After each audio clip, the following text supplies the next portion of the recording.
আমার ছোট্ট নাতি নাতনিরা, তোমরা সকলে কেমন আছো? আশা করি তোমরা প্রত্যেকে ভালো আছো। আমি আবার হাজির হয়ে গেছি গল্প বুড়ির আসন নিয়ে তোমাদেরকে গল্প শোনাবো বলে। তো বন্ধুরা, আমি তো তোমাদেরকে অন্য রবিবারগুলোতে অন্যান্য গল্প শোনাই, লেখকদের গল্প শোনাই, কিন্তু আজকে তোমাদেরকে আমি নিজে গল্প শোনাবো। হ্যাঁ, তার আগে তোমরা বলো দেখি আজকে কি দিন? আজকে কিন্তু মাতৃ দিবস। হ্যাঁ, তো তোমরা তোমাদের মাকে ভালোবাসো তো? মা বাবাকে প্রত্যেকে খুব ভালোবাসবে, সম্মান করবে, কেমন? তো তাহলে আমি আজকে তোমাদেরকে রবি ঠাকুরের গল্প শোনাবো। রবি ঠাকুরের ছোটবেলাটা কিভাবে কেটেছে, তিনি কখন কবিতা লেখা শুরু করেন, কি করে তিনি বিশ্ব কবি হলেন, এই গল্প আমি তোমাদেরকে শোনাবো। হ্যাঁ, মজার গল্প। তাহলে চলো আর দেরি না করে গল্প শুরু করি। গল্প যদি তোমাদের ভালো লাগে তাহলে লাইক কমেন্ট করে জানিও কিন্তু। হ্যাঁ, আর যারা এখনো আমাদের চ্যানেলটি সাবস্ক্রাইব করনি, তারা এরকম নতুন গল্প শোনার জন্য চ্যানেলটিকে সাবস্ক্রাইব করে নাও। তাহলে চলো শুরু করি রবি ঠাকুরের গল্প। রবি ঠাকুর জন্মগ্রহণ করেছিলেন কলকাতার জোড়াসাঁকোর ঠাকুর বাড়িতে। ঠাকুর বাড়ি ছিল কিন্তু জমিদার বাড়ি। হ্যাঁ, তো জমিদার বাড়ি ছিল। রবি ঠাকুর ছিলেন সব থেকে, জমিদার বাড়ি ছোট ছিল, সব থেকে ছোট ছিল। রবি ঠাকুরের বাবার নাম ছিল মহর্ষি দেবেন্দ্রনাথ ঠাকুর আর মা শ্রীমতী সারদা দেবী। রবি ঠাকুররা ছিলেন 14 ভাই বোন। হ্যাঁ, আর রবি ঠাকুর ছিলেন 14 নম্বর সন্তান, তাই রবি ঠাকুর সবার ছোট। তখনকার দিনে জমিদার বাড়ির প্রথা ছিল ঘরে থেকেই পড়াশোনা করতে হবে প্রিয় শিক্ষকের কাছে, তাই তিনি বাইরে যেতে পারেননি কখনোই। হ্যাঁ, ছোটবেলা থেকেই তিনি তার মাকে কাছে পাননি। তার মা সবসময় অসুস্থ থাকতেন, তাই তিনি চাকরের কাছে মানুষ হয়েছিলেন। হ্যাঁ, তাদের বাড়ি একজন চাকর ছিল, তার নাম শ্যাম গাঙ্গুলি। এই শ্যাম গাঙ্গুলির কাছেই তিনি মানুষ হয়েছিলেন। জমিদার বাড়ির প্রথা অনুযায়ী তো তিনি বাইরে যেতে পারবেন না। তো ছোটবেলায় তো দুষ্টুমি করে বাইরে যেতে চাইতো, মায়ের কাছে যেতে চাইতো। তখন শ্যাম গাঙ্গুলি তাকে ভয় দেখিয়েছিলেন যে লক্ষণের মতো গন্ডি কেটে রেখে দিয়ে যেত ঘরের মধ্যে রবি ঠাকুরকে। হ্যাঁ, তিনি বলতেন যে লক্ষণ যেমন সীতা মাকে গন্ডি কেটে দিয়ে গেছিলেন, তাও গন্ডির বাইরে বেরিয়েছিলেন সীতা, তখন রাক্ষস তুলে নিয়ে গেছিল, তোমাকেও কিন্তু তুলে নিয়ে যাবে, এই বলে ভয় দেখাতেন রবি ঠাকুরকে। তখন রবি ঠাকুর চুপ করে ঘরের মধ্যে বসে থাকতেন, জানলা দিয়ে তাকিয়ে দেখতেন।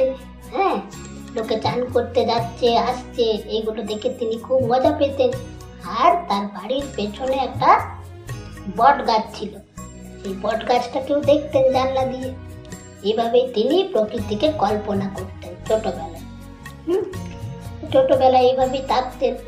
তারপর রবি ঠাকুর পড়াশোনা শুরু করলেন গৃহ শিক্ষকের কাছে। 8 বছর বয়সে তিনি প্রথম কবিতা লেখা শুরু করেন গৃহ শিক্ষকের হাত ধরে। হ্যাঁ, তারপর যখন তার উপনয়ন হয় 11 বছর বয়সে, তখন তিনি তার বাবার সঙ্গে হিমালয় যাত্রা শুরু করেন। আর এই হিমালয় যাওয়ার সময় তিনি বোলপুরে যান। বোলপুরে গিয়ে তার খুব ভালো লাগে।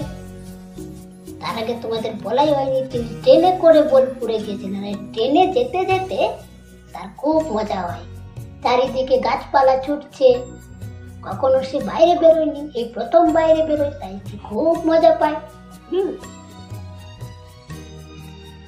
যখন ট্রেনে চড়ে তখন দেখে গাছপালা চারিদিক থেকে ছুটছে, তখন রবি ঠাকুরের খুব মজা হয়।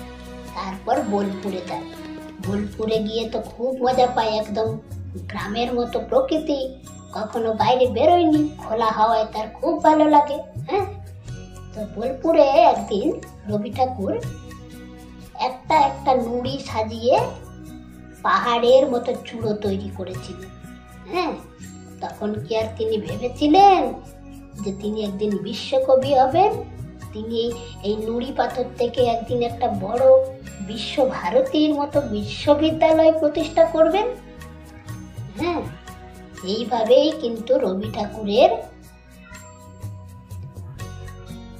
জীবন শুরু হয়। এইভাবে তিনি বড় হতে থাকেন এবং একটা একটা করে নুড়ি দিয়ে যেমন পাহাড় তৈরি করেছিলেন, সেরকম একটা একটা করে গান কবিতা দিয়ে তিনি তার বিশ্বকবি হওয়ার যে লড়াই, সেটা তিনি শুরু করেন। হ্যাঁ, এভাবেই একদিন তিনি বিশ্বকবি হয়ে উঠেছিলেন এবং বিশ্বভারতীর মতো বিশ্ববিদ্যালয় তিনি ওই শান্তিনিকেতনে প্রতিষ্ঠা করেছিলেন। কেমন?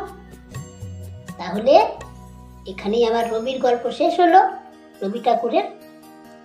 তোমাদের কেমন লাগলো গল্পটা কমেন্ট করে জানিও। হ্যাঁ, আর এরকম আরো গল্প শোনার জন্য তোমরা যারা এখনো চ্যানেলটি সাবস্ক্রাইব করোনি তারা সাবস্ক্রাইব করে নাও। হ্যাঁ, আজ তাহলে আমাদের গল্প এখানেই শেষ হলো।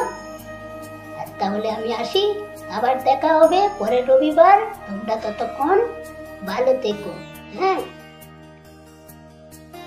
আজ তাহলে আমি আসি। শেষ হলো এই গল্প বলা, উঠি তবে আজ, চলে আমি যাই। মিলবো আবার পরের রবিবার, জমিয়ে দিতে গল্পের আসর।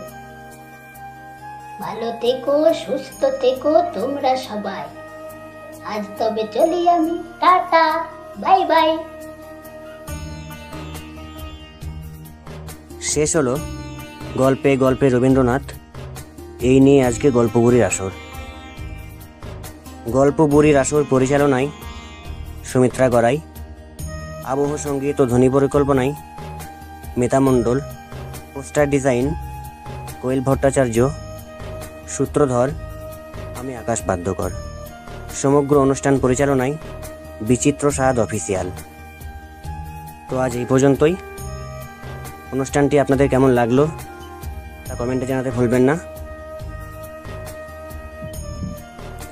অনুষ্ঠানটি যদি আপনাদের ভালো লেগে থাকে লাইক করুন, কমেন্ট করুন ও চ্যানেলে যারা নতুন, এরকম আরও নতুন নতুন ভিডিও পেতে চ্যানেলটি সাবস্ক্রাইব করে আমাদের পাশে থাকুন।